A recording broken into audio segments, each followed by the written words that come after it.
By noon, the buildings were beginning to diminish in size, and the streets were growing wider. Some of the buildings seemed uninhabited, others had clotheslines strung between them and small grimy windows. Clerks and messengers ran at the sight of the troop, led by the gleaming halidom with a ship's wheel attached to his high-held head. They were walking two abreast now. The captain kept them at an easy canter, which was unpleasant for riding but easy for the unicorns. Carl noticed as he drifted in and out of rank back and forth on the roads that the more decrepit-looking unicorns were the most metallic. The steed of the huge Olympian woman was one of the most hairless. His mane had been replaced by a set of spines like a stegosaurus. She looked at Carl disdainfully as he passed. There were some few others with wheels. One was a tremendous cannon mounted to either side of its chest. It looked so haggard and forlorn that Carl was surprised he could keep up with Halidom. Yuri seemed ecstatic to be cantering and broke rank to gallop behind Halidom, holding his crab claw above him and snapping playfully. Then he would settle down and walk alongside his fellows for a few minutes before stopping abruptly to let them get ahead so he could race to catch up. Since Carl knew no way of controlling this behavior and was too embarrassed to ask for help, he simply allowed Yuri to continue, pretended that he was doing it on purpose. No other steed showed any sign of enjoyment or enthusiasm. Their horns glimmered faintly. Most of the metal parts on the unicorn had been buffed and polished in preparation for the journey. Yuri, having no metal parts on the outside, Carl had simply brushed him as much as he was able and washed off his ankles with soap and water. This made him look a little out of place, as all the other unicorns were still grimy and filthy with stable muck. The unicorns with metal hooves clanked and clanged on the pavement, chipping away bits of stone now that the streets were old and water-worn. Carl did not notice when the ground started becoming wet. It never rained in the city, but often the ground was wet with dew dripping from the buildings in the morning and cooling in the alleys, so wetness was not abnormal, necessarily. He did not notice when the hooves started splashing. Yuri was waiting for the rest of the group to pass, perched under his claw against a building where Carl heard their hooves not clanking, but splashing wetly. He looked at the ground and was astonished to see that they were traveling in more than 3 inches of water. No one else seemed to have noticed yet. Yuri galloped forward, water splashing onto all of the other unicorns in his wake. Their riders grumbled a bit. He stopped at an easy jog beside Halidom. "Captain," Carl called, emboldened by Yuri's joy over the splashing. "We may be in some sort of drain or a stream. I think we should—" Halidom stopped abruptly. To stop from crashing into him or running past him, Yuri reared up and spun around with the force of his momentum, crashing down on the pavement facing the opposite direction and edging back around to face the front. When he reared, Carl noticed with a start, Yuri's crab claw reached back to hold Carl in place. The claw whipped back down in front, and he clicked it happily. "Everyone halt!" Captain Ross cried. Too late. Everyone had already stopped. The bionic unicorns were too evenly spaced out to have been at risk of crashing into one another.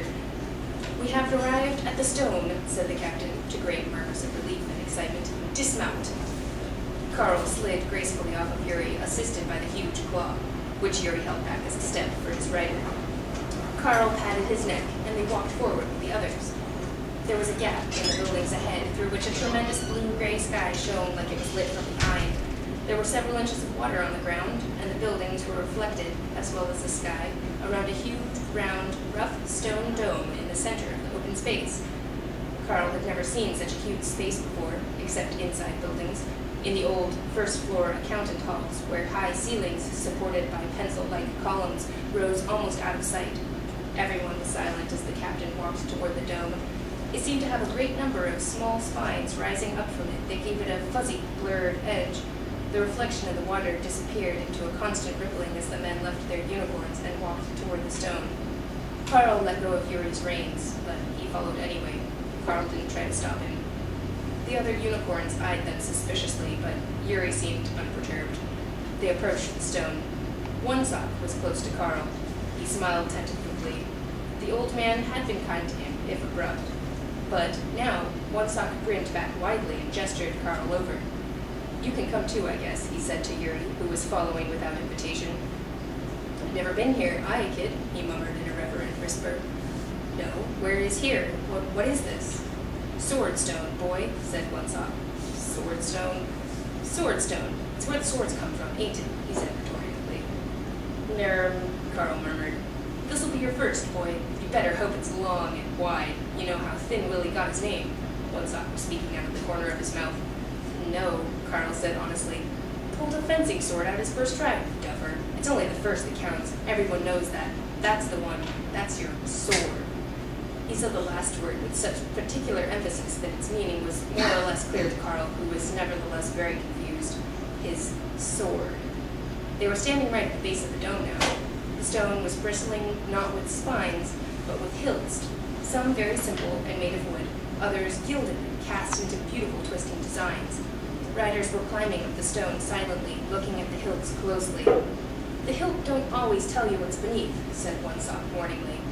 You might think you've got an Oral's broadsword and you pull out a little penknife. That's what happened to Grub, ass. Carl chuckled quietly and looked at the hilt in wonder. Some riders were beginning to tug on swords. You can drop any of them? Carl asked, eyeing a thick steel handle that looked like it balanced a thick steel sword. Depends. Some won't come out for you, but they'll come out for someone else.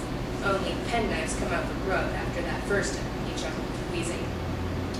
Carl walked around the stone to the other side. There were riders coming down from the top now, yanking on swords. Several were descending with long, thick blades, one with a battle axe. Another was picking his way carefully with a snag-toothed saw. Yuri was looking at the hilts and banging on them with his claw. Choose one for me to draw, Yuri, Carl said, his heart pounding, overwhelmed. Yuri clanked his claws on a few more and then banged particularly hard on a coarse-looking wooden handle. Not that one, Carl said, walking on. Yuri banged on it again, seeming to like the sound it made. Carl imagined that Yuri was looking at him significantly. All right, I'm going to trust you, he said wearily to the unicorn, and he climbed up the surface of the stone to the wooden handle. Yuri's claw withdrew, and he looked expectant.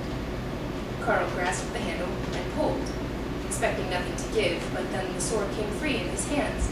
It shimmered dully.